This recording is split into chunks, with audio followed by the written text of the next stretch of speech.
Nyuka bembhekile futhi nokubuya kwakhe uyobuya sibhekile.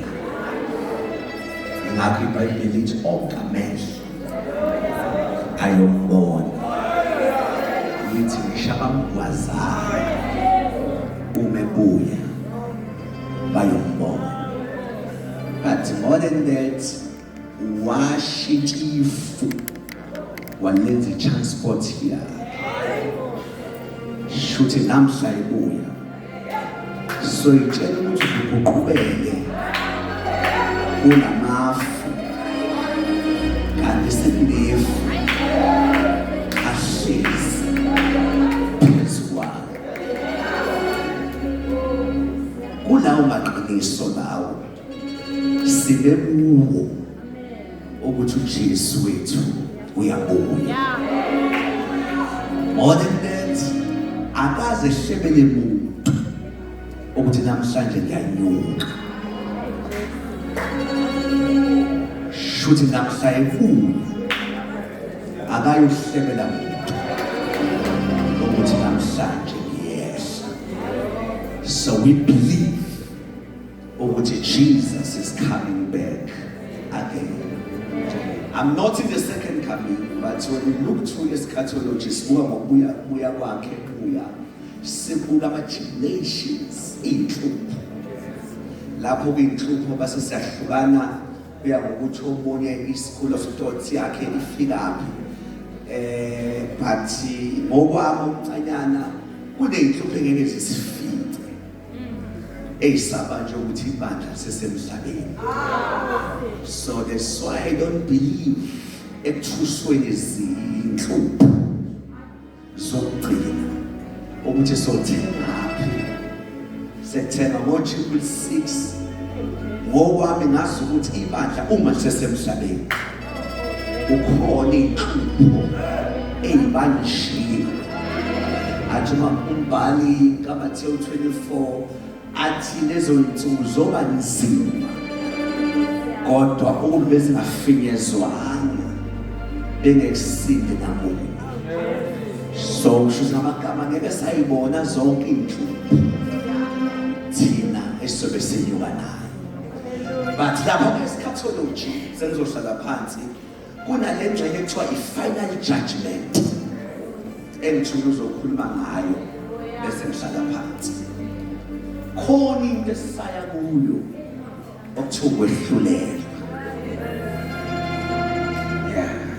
Khona into esaya kuyo okuthiwa i-judgment. I want to speak about this bazalwane bese ngihlala phansi.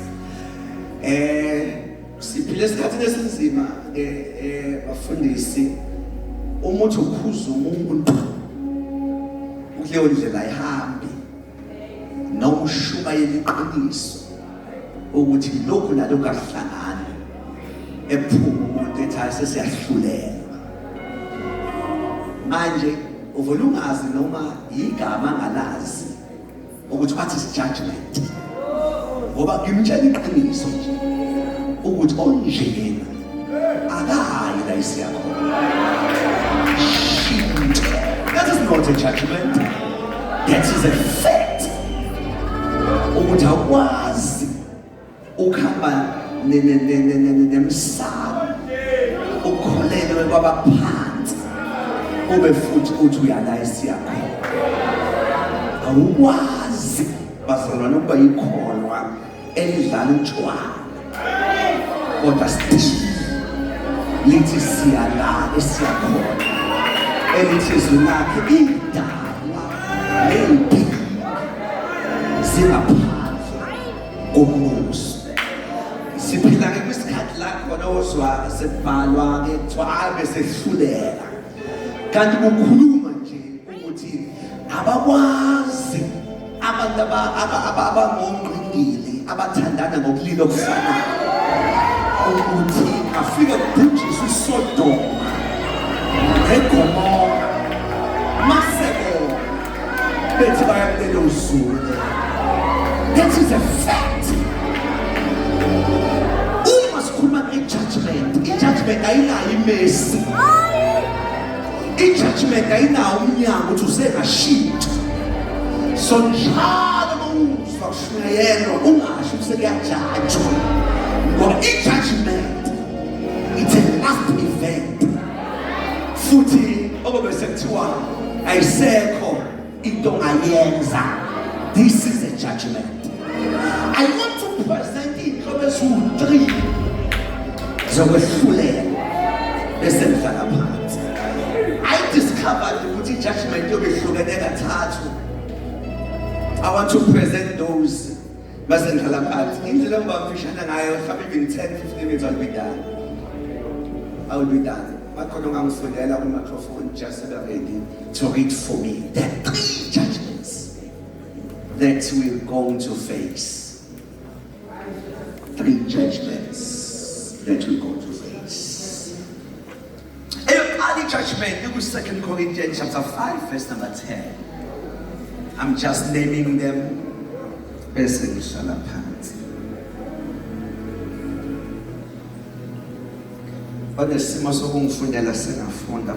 10. Verse 10. Ngoba thina sonke simelwe ukubonakaliswa phambi kwesihlalo sokwahlulela sikaKristu. Ngoba thina sonke simelwe ukubonakaliswa phambi into fanele idebele lo yasonke.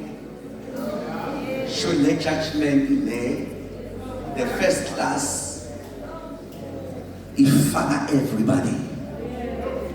Then ngizophendula manje why ifaka wonke umuntu le judgment yoqala ngoba amanye awo asisonke kuwo kodwa kohlulela abambalwa. Kodwa the first one kuthiwa thina sonke simele ukubonisa phambi kwesihlalo sikaKristu okwehlulelwa ukuze yilowo nalowo amukele njengalokho akwenzileyo esesemzimbeni. Okay.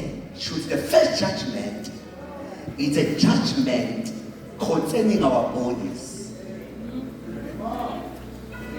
Ukwehlulela kwemizimba. So now into that ifakwe uthina sonke ingoba akekho ngenawo umzimba. Noma ungangesikhundla kodwa nomzimba. Noma ungangaba naso kodwa nomzimba. So le judgment yoqala ithi bonke abanomzimba bazobonakalisa phambi kwesihlalo sikaKristu. And there will be no surprises kodwa bazobukela bona bakwenzile bese semzimba. So the first judgment esoyifacea eyokuthi wenzeni ngalomzimba. Why kumele sijajwe ngomzimba? Yingoba kunomuntu oyedwa owaguqa wathatha ubumba wayikhandela lento ekuthiwa umzimba. Should umzimba iproperty yomuntu. Now ufike uyisebenzise bese fana ukuya uyibona ye property yokuthi wenzeni ngeproperty yakho. Ayikho iqaphane ngaphandle umzimba, asikho ihlakanipho ezingaphandle umzimba, kodwa yimi owehla ngayikhandela lento ekuthiwa umzimba. Manje wonke umuntu othola umzimba usamaneme phambi kwami bese mukela noma yini ayenzile esesemzimbeni. Kuthi akumemezele bazaba sengiyadlula ngejudgment. Uma sike sangena emzimbeni siphethe impahla yomuntu. Impahla yomuntu lesimbathile sisala ngaphambi kwakhe. Singaxoxi intshumayelo siqoka ngempahla.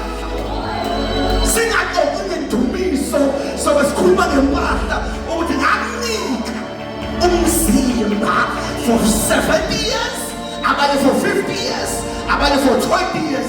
wenzeni usesemzimbeni. This judgment is judgment yomuntu osesemzimbeni. Oh bazalwane, kube bengiyikhulumela bengothi kata wenzani ngale property.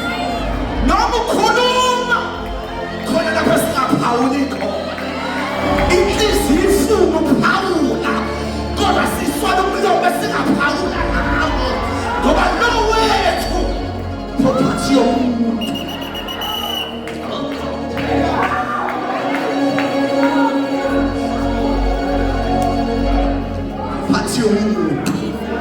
This is a first class judgment.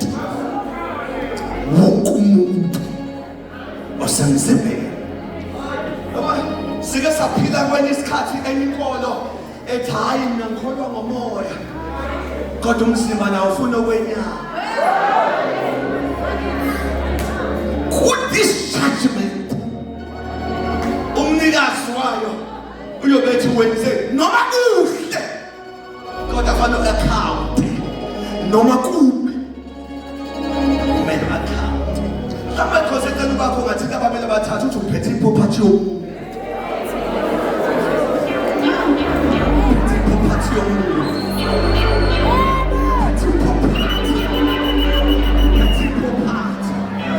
Omanye abazane ngithandaza intsali nje engelisaba abafundisi kodwa lesaba umnikazi weproperty.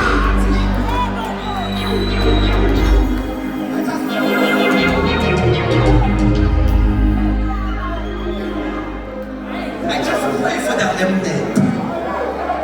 Ngoba simphile ikhathini lakho nabantu besaba abathile kanti kunomuntu weproperty.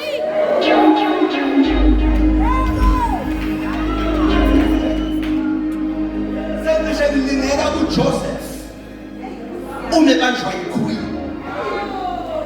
Ithi queen lala nawo. Kuthiwa lokhu ebaleka uJoseph. Kuthiwa ngalelanga yathi iqueen akhomuke phansi.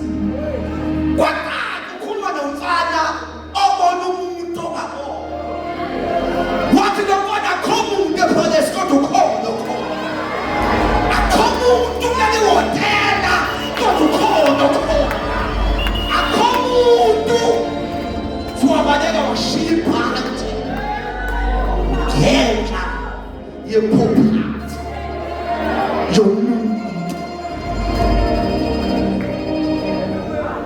Property yomuntu. Ingakho le property zingene ey'ntweni ey'thile uma sekuzokwama umuntu othunywe uNkulunkulu umnikazi weproperty edeclare ethi namhlanje sewuyindoda nomfazi. Loyo usulemele uNkulunkulu edeclare ukuthi hayi I'm aware. Akusho ngoba sibongiswa awunikeli ngeproperty ngoba sekulotsholiwe.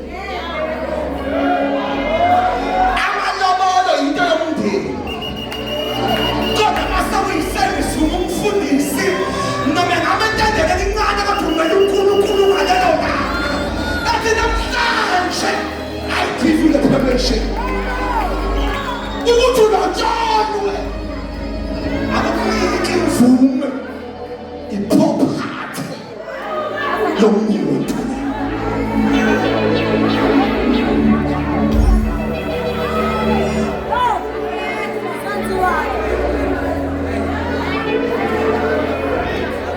The first judgment is a judgment concerning our bodies.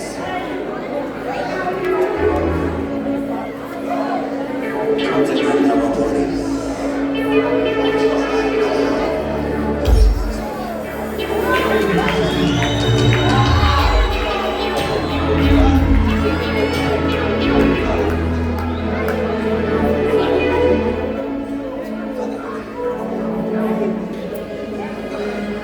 I'm tempted to say, you know, as a youth, umuketwe holiness, umush,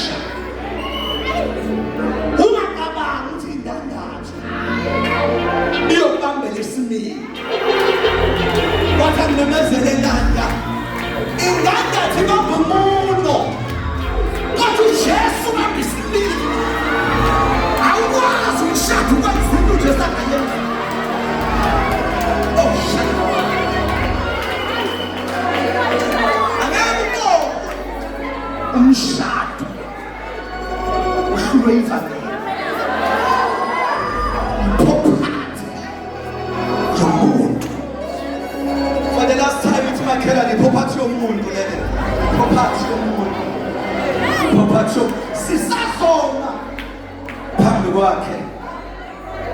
It's a property. But the second judgment,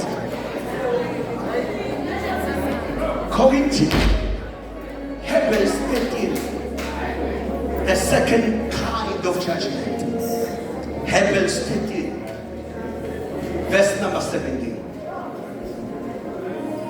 The second kind of judgment. Lena ke akuyona unomubani. Kodwa boshulula abathile bethu funda. Lalelani abaniholayo. Lithi lalelani abaniholayo. Nibathamele. I won't dwell there because I'm still a bit confident. Lalelani abaniholayo nibathobele. Angizile lapho phathi. Enye into leyo. Balaleleni bathobele.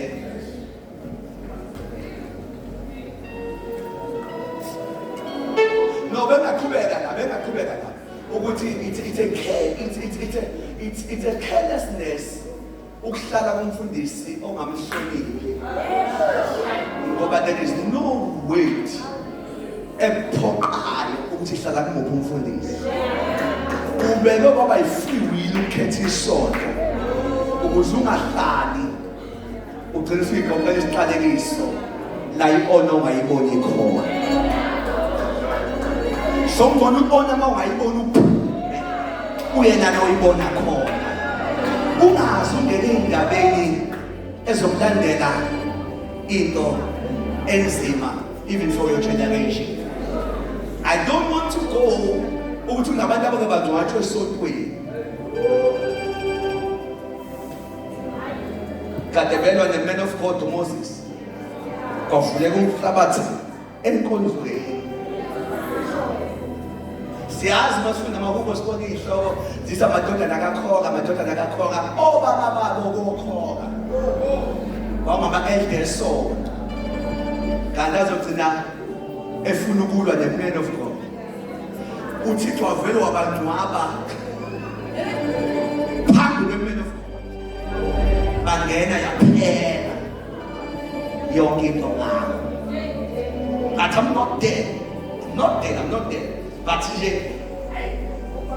if you all ungasayiboni kungona uphume enkini ungazi uthathe igadi isese unnecessary because it's a must to give an order to the man that is before you. But I'm not there. Give you judgment. Yebo nibathobele. Yebo. Ngokuba balinda imphefumulo yenu. Ngiyacela abafundisi bonke labathanda ukuba abafundisi bengizwe kahle bale judgment ikhuluma nabo mama. Ibadlalile. Lana kulo man no woman of God. Yeah. Abadlaleleni ngoba balinda imphefumulo yenu. Shuthi uma uvuma uba umfundisi usuke uvuma ukuba yi-bodyguard. Uvuma ukuba umatshelelani. Uvuma ukuba yi-security nokugada imphefumulo yabantu. That's why any pastor can tell you the status sebandla lakhe noma ngababoni physically ngoba imphefumulo vele uyekade lokutshela laba badinga ukuthi akahuphi indaba egijima esontweni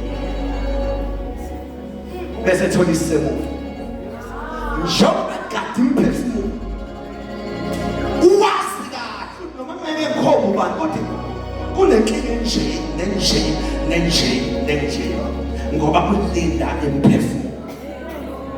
Lamagama athi balinda imphefumulo lichaza ukuthi wena uyinikele esontweni elithile usuke wenzani ukuthi I'm joining this church usuke uzothi nansi isoul yakho nawo umphefumulo ngicela umgadela yingakho yabo ngathi shele ingathi akekho umzalwane oyistress njengomzalwane osenkonzweni ngoba ey'khathini zenkonzo ila khona ngikhelikha ama-souls angaphansi kwami uma wena-ke wagcina ngokuyinikela kodwa futhi you are not faithful in attending so ukhethe iy'khathi engiqanqatha ngazi ngiphefumuleke ikhaya kanti kunento elandelayo ngoba ngikade ngiphefumule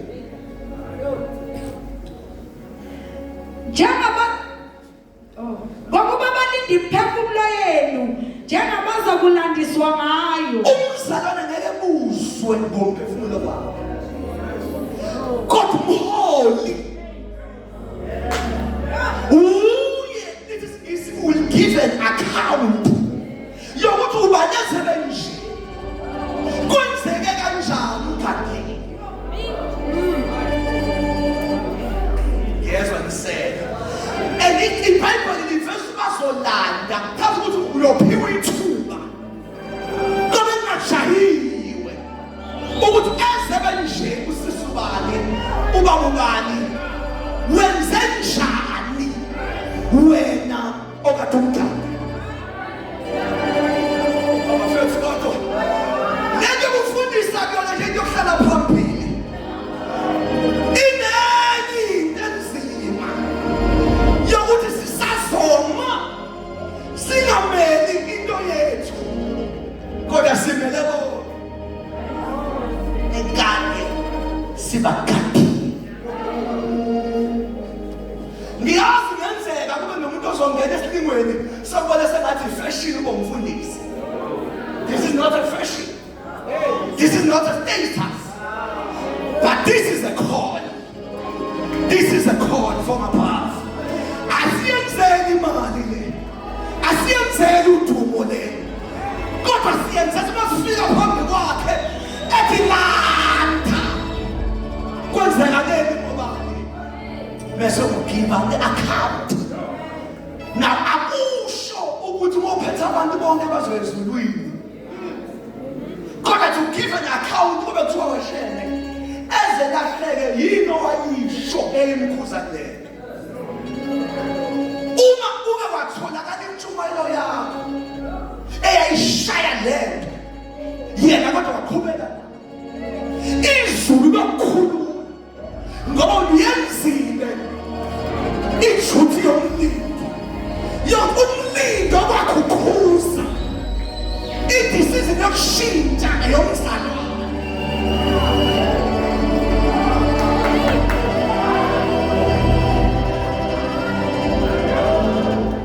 So in this scripture ashumayeleni ngoba beshintsha ibonus sishumayela kakhulu ukugeza izandla zethu ukushintsha ibonus kodwa into abalekile eyokuthi bangangeni kanti abazi. Speak the word in season or out of season. Ukhulume bethi we old fashioned kodwa uthi ngendlela ihamba yendlela iyahamba bekushiye bethi bayabuza khuluma into efanayo ukuthi bafethu lendlela ayihambi azolana ngemphefumulo. So the second judgment is for the servants of God giving an account ngemphefumulo akebeki. Basaba bamele ngongekho ukuthi angiqhubeke kancane.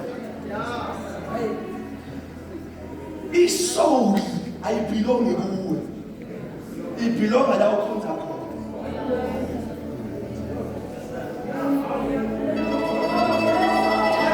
Ungathathe ngimemeze yicala ungasiletheli isoul yakho ngesandeni. Asinendaba na ungalova inkinga sifuna isoul. Akufumene inkinga ukulova is a criminal offense kwi-kingdom. Ngoba mhlawumbe nje kunesando besidingeka kunesoul ezokuzwa mina nathaze mbemeze lendlu ngithi inkosi vusa ababusa abazokhonza ngentebo lakho, hayi abazokhonza ngeweda, hayi abazokhonza ngabangani, hayi abazokhonza bebuza enyameni nasegazini, kodwa abantu abathi nesikwenetu to submit my soul kuyo yonke iservice, kuyo yonke inkedani. Kanganithola kanje ukuthi akishayeli ukube sinesikhathi fabe ngisho amafoni enu siyangena kuwo siye ku-music ukuthi uhlala kanjani umculo nje. Music is a fruit of the soul. Kanti wena uyindiyele lapha imini ozobuza.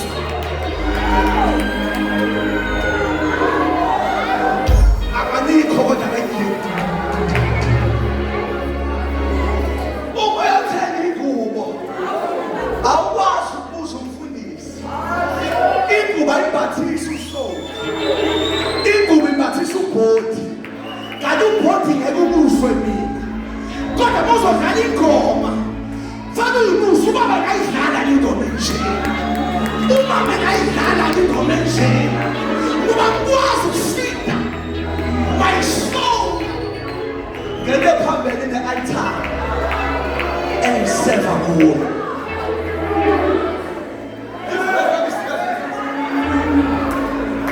Uma kuzabantu bevakashele ekhaya bafake endlini manje uyayixoxela ubapha ukudla mawufuna ukubapha, kodwa babethi sizothandaza sebengena kaSoul.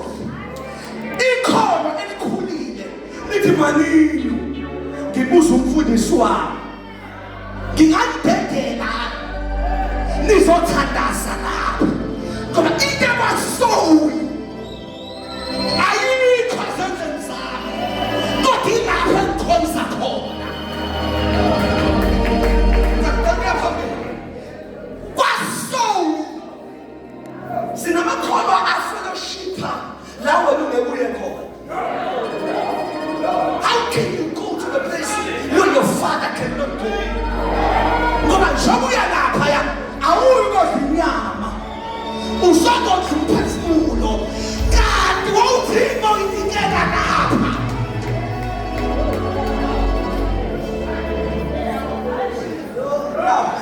Let me say something here. Let me say something. Kangitshela mlungu ukuthi abantu abaningi bangena babandleni ngimemelela bandla, they don't understand what does it mean to belong to the local church. To belong to the local church. Ukhazonke ama-matters aba-soul from today aselapha.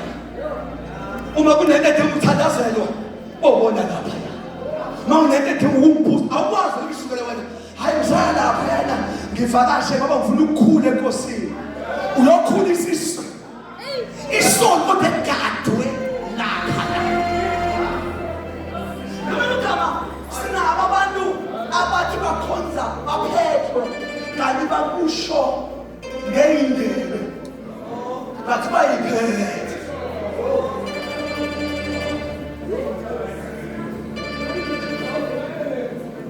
Kodwa ke bafundisi, men and women of God, the second judgment is for us.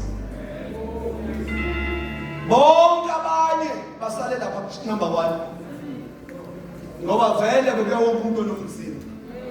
Leyo speed wonke umuntu oba yi-leader.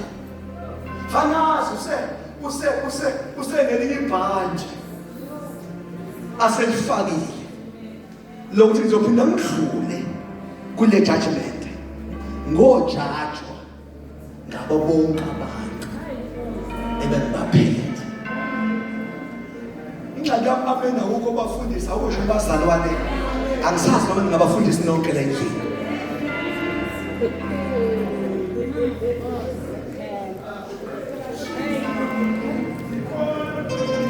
The second judgment is for the leaders, not for everyone. Leaders that having their own judgment, where they will account ngama-souls abantu akade bebaphethe. Oh Jesus Christ. Oh Jesus Christ. Hey.